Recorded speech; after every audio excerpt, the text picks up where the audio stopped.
নমস্কার বন্ধুরা, আজকে দেখো আমি আলু দিয়ে লুচি বানাবো। দেখো আলুগুলো আমি গ্রেট করে নিলাম, সেদ্ধ করা দুটো আলু, তারপর মধ্যে আটা দিলাম, জিরা দিলাম, একটা জোয়ানটা দেখো আমি হাতে ঘষে নিলাম, নিয়ে তারপরে দেখো আমি একটু খাওয়ার সোডা দিলাম, নুন দিলাম, দিয়ে এটা ভালো করে একটু হিং দিলাম, দিয়ে লঙ্কার গুঁড়ি দিলাম, দিয়ে কস্তুরি মেথিটা হাতে একটু ঘষে নিয়ে এটাও দিয়ে দিলাম, দিয়ে এটা ভালো করে মিশিয়ে নেবো আলুটার সঙ্গে।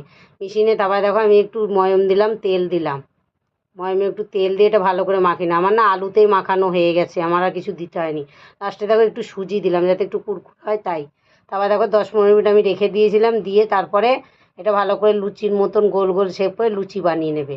খেতে খুব সুন্দর হয়েছে আলু দিয়ে লুচিটা, একবার বানিয়ে খাবে দেখবে খুব সুন্দর। এই দেখো তারপর এরকম করে কড়াইতে দিয়ে দিলাম আমি, প্যানের মধ্যে দিয়ে দেখো এরকম করে হবে, একটা দুটো ফোলেনি আর নাহলে সবই ফুলেছিল। তারপর দেখো এরকম করে হবে, ওই তারপর দেখো একবার এই আলু দিয়ে লুচি বানিয়ে খাবে দেখবে খুব সুন্দর।